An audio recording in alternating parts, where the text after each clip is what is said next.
E eu não me dispensaria no discurso de Vossa Excelência de também aditar esse apelo para que na decisão do governo, que tem ouvido os municípios circunvizinhos, nós pudéssemos chegar também a contemplar que Xaramubim, com esse hospital regional, já que na peculiaridade do Sertão Central, ele podia fazer convergir para aquela cidade condições de atender aos municípios circunvizinhos. Cumprimento a Vossa Excelência pelo discurso. Muito obrigado, senador Mauro Benevides, nosso deputado querido, apaixonado pelo Xaramubim e eu apaixonado pelo meu Canindé. Continuando, senhor presidente, cito como emblemática a dívida que o município tem com a Santa Casa de Misericórdia em Fortaleza, no valor de 15 milhões de reais, proveniente de repasses do SUS, que a Prefeitura tem deixado de honrar. Fortaleza vive hoje uma epidemia de dengue que já matou 6 pessoas em 15 dias. Infectou 1.383 pessoas nos últimos 15 dias, numa proporção de 92 infectados por dia. E as medidas que são tomadas, não se identifica nenhuma melhora no combate à epidemia. Imputa-se à população o dever de se proteger colocando areia em vasinhos de flores e virando baldes. São medidas profiláticas em meio a uma epidemia, mas a prefeita só se dirige à população pela mídia eletrônica para apresentar um projeto de um hospital que é o mote da sua primeira campanha, o tal Hospital das Mulheres, que tem problemas estruturais graves, que a construtora sequer consegue entregar a obra porque houve problema no cálculo estrutural do hospital, apesar do Ceará ter grandes calculistas. E aqui quero fazer uma homenagem a 2 ex-professores, professor Gerardo dos Santos e professor Dácio Carvalho, que são 2 grandes calculistas em obra de engenharia no meu estado. Diante dessa crise, o L ponto do IJF, que seria uma urgência para atender casos graves de acidentes, passa a ser uma meta distante e questionável também, devido ao peso do L ponto em relação à estrutura do hospital do IJF do Frotão em Fortaleza. É profundamente alarmante a situação de incúria da administração de Fortaleza com a saúde da população. E não vou aqui falar das festas, segmento em que a prefeita se sai muito bem, o que revela uma inversão de prioridades de nossa gestora. Eu quero aqui, senhores deputados, fazer uma justiça ao secretário de Saúde de Fortaleza, que hoje está demissionário, Alex Montalverne. Um rapaz sério, um técnico preparado e que não encontrou apoio na gestão municipal, até por uma falta de planejamento no município de Fortaleza, para bem exercer o seu trabalho à frente da pasta. Tenho convicção de que esses problemas não decorrem de improbidade ou incompetência do secretário, mas sim da falta de planejamento. Aliás, diga-se que a Prefeitura de Fortaleza não conta até hoje, na atual governança, com uma estrutura organizacional de planejamento. O planejamento da cidade hoje está na cabeça da prefeita. E os secretários muito reclamam que não conseguem com ela despachar aqueles problemas das suas pastas, o que transforma a gestão municipal nesse verdadeiro caos. As obras que servem Fortaleza hoje, como aqui muito bem colocou o deputado Mauro Benevides, ainda remontam ao planejamento do governo Juraci Magalhães, findo há mais de 6 anos, algumas até inaugurada pela atual gestora com pompa. Com a responsabilidade que me conferiu o povo de Fortaleza, estou encaminhando todos esses dados que a mim chegaram para o ministro Alexandre Padilha, da Saúde, para que o governo federal tome ciência da precariedade da saúde em Fortaleza e sejam adotadas as providências necessárias. Renovo a proposta aqui já feita na segunda-feira de uma reunião emergencial envolvendo o governo do federal, o governo do estado e a prefeitura de Fortaleza, para que a população não seja tão sacrificada e humilhada como está sendo no presente momento, pela precariedade da saúde em nosso município.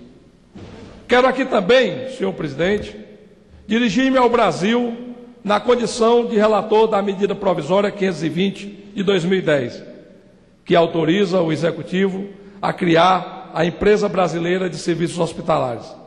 Quero aqui, senhor presidente, senhoras e senhores deputados, adiantar um pouco do trabalho que realizamos e que contou com a participação de vários companheiros comprometidos com a saúde pública, que não é outra coisa senão a motivação da MP 520. Sendo a saúde pública objeto de minhas preocupações, assumi a relatoria desta medida provisória, que aponta uma solução para a crise nos hospitais universitários. Me possibilitou mergulhar nas intricadas questões da saúde e da educação brasileira, e foi uma experiência muito enriquecedora. O assunto relevou uma profundidade e uma diversidade muito maior do que se podia esperar.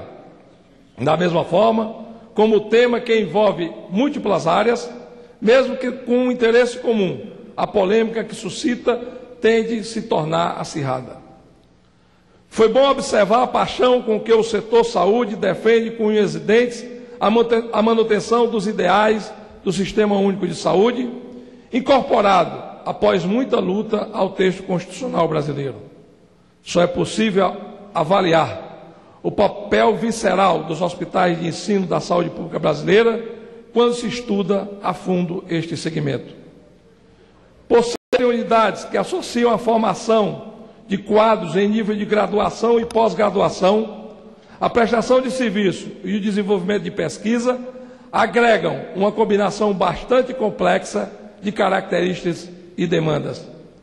Essas unidades devem responder às exigências amplas a serem dotadas de comissões de ética em pesquisas de óbitos, dispor de programa de residência médica como preceptória, promover a educação continuada dos profissionais de saúde, realizar pesquisa, prestar atendimento de urgência e emergência de alta e média complexidade, atuar em vigilância epidemiológica, hemo e farmacolovigilância.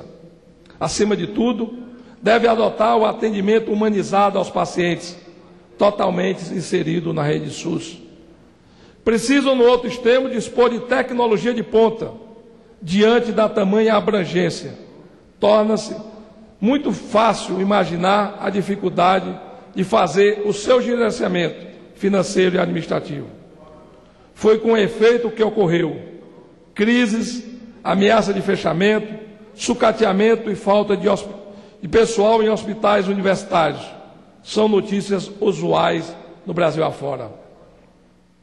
Ao longo dos anos, foram feitas diversas tentativas de analisar em profundidade o setor e implementar soluções para as várias e constantes dificuldades. Ainda em 2004, a seguir da eclosão da crise em hospitais universitários, levou o Poder Executivo a adotar o programa de reestruturação dos hospitais de ensino do Ministério da Educação no Sistema Único de Saúde.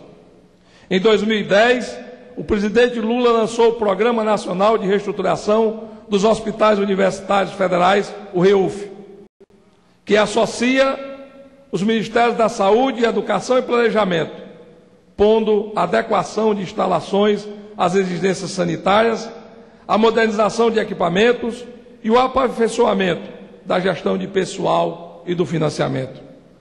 Porém, uma questão emergencial se apresentou.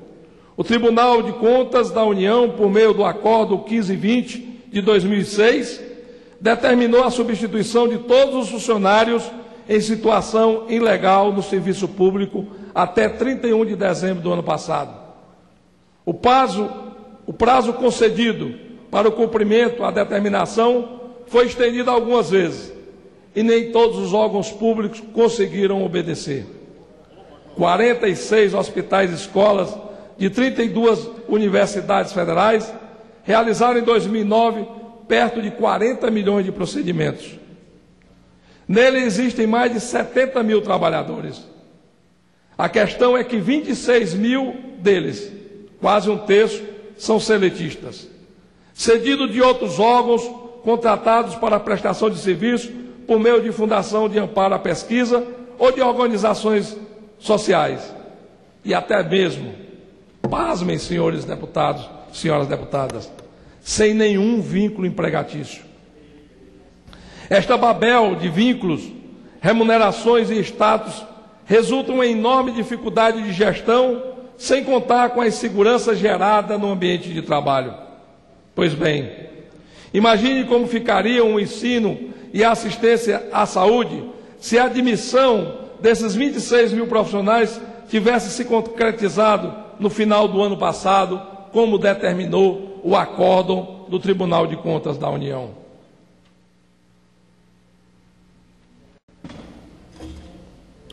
A MP 520 permite a contratação temporária e emergencial destes trabalhadores até que se estabeleçam os termos para contratos definitivos, por meio de concurso público.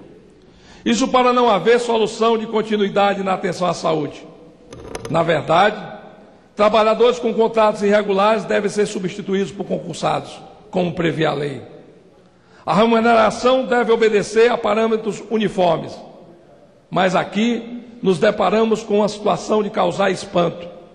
Os hospitais universitários não podem realizar concurso público ou contratar pessoal permanente.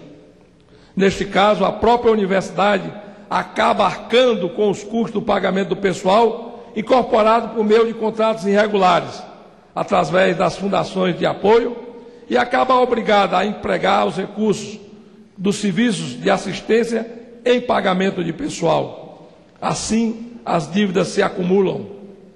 Dívidas milionárias contraídas junto a fornecedores, decorrente do descompasso no processo de destinação e recebimento de recursos, vem obrigando a redução ou até mesmo a interrupção de atendimento em várias unidades. Podemos ver um exemplo bastante esclarecedor nessa semana, o do Hospital da Universidade de Brasília, bastante próximo de nós, aqui do Congresso Nacional. Mas muitos outros têm estampado os jornais em crise. Paralisações, equipamento sucateado, desativação de leitos, falta de insumos. Essa é a rotina que temos visto na rede hospitalar de ensino do nosso país. A medida provisória 520 é uma resposta a essa insustentável situação. A Empresa Brasileira de Serviços Hospitalares, preconizada na medida provisória, é uma empresa pública de personalidade jurídica de direito privado, vinculada ao Ministério da Educação.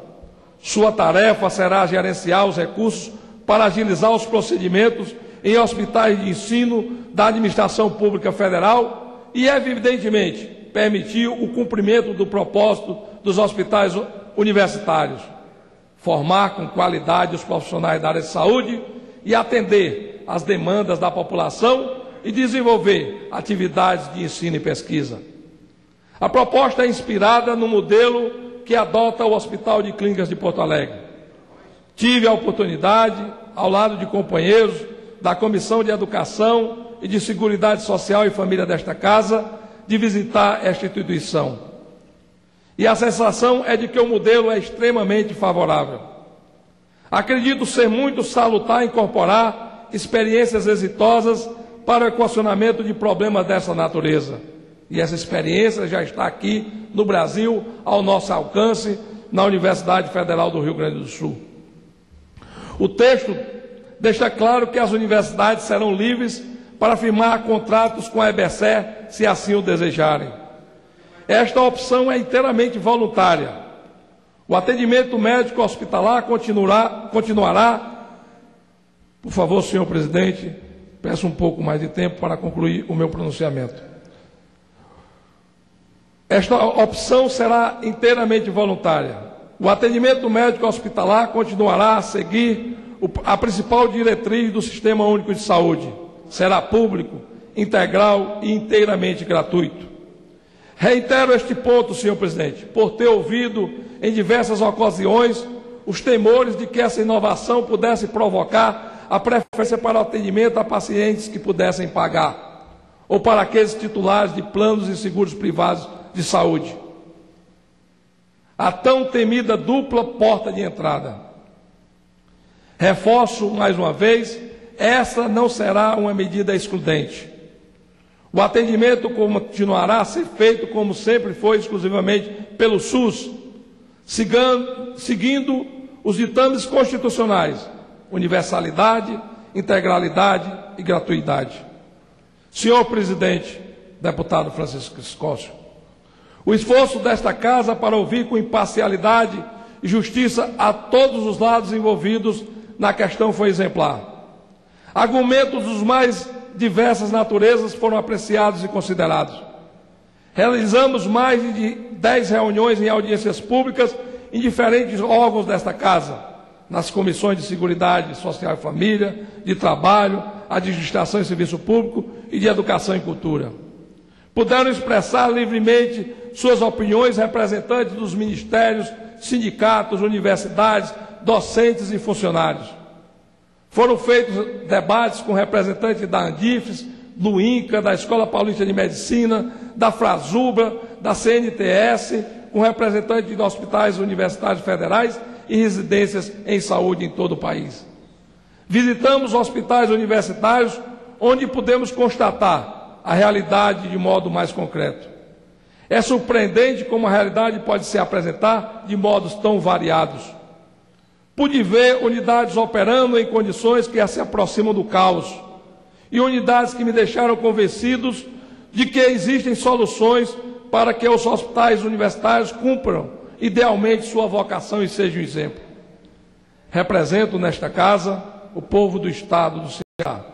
Nosso hospital universitário tem uma dívida acumulada de mais de 18 milhões de reais e um déficit mensal de cerca de 1,5 milhão de reais. Possui 243 leitos, dos quais 53 estão desativados. Há 19 anos, a emergência do Hospital de Clínicas Walter Cantídio, infelizmente, está fechada. Como explicar esse fato? Logo no principal formador de recursos humanos para a saúde no Ceará.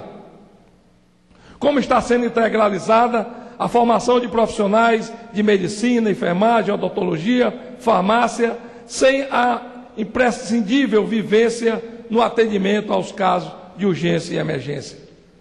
Senhor presidente, senhoras e senhores deputados, estou tranquilo, seguro com o trabalho que desenvolvemos à frente da relatoria na medida provisória 520. O processo de discussão foi democrático, amplo e justo. Ouvimos, conversamos, fizemos visita, resistamos às críticas e às insatisfações. Analisamos com cuidado cada uma das dezenas de emendas apresentadas ao texto e acolhemos no projeto de conversão muitas delas. Tenho certeza de que o texto foi aperfeiçoado após ter sido exaustivamente debatido.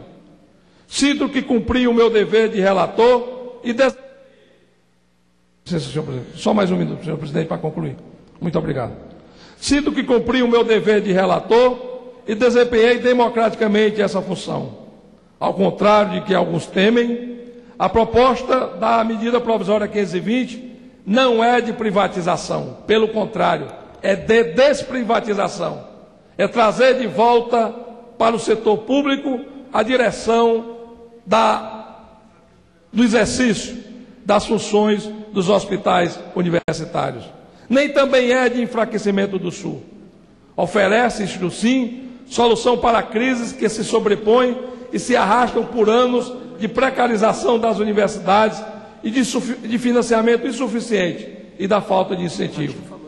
Quero aqui também agradecer o apoio que tive, tanto do ministro da Saúde, Alexandre Padilha, como o ministro da Educação, Fernando Haddad, na elaboração deste relatório. Espero que o futuro... Concluindo, senhor presidente, muito obrigado. Espero que o futuro dos hospitais universitários permitam que cumpram sua vocação com tranquilidade. Tenho certeza de que os valores do SUS e que a autonomia universitária estarão inteiramente preservados ao contarem com o apoio da Empresa Brasileira de Serviços Hospitalares como parceira. Sinto que, ao propor a aprovação desta medida provisória, contribui muito para que se cumpra em plenitude os destinos de todos os hospitais superiores universitários de ensino neste país.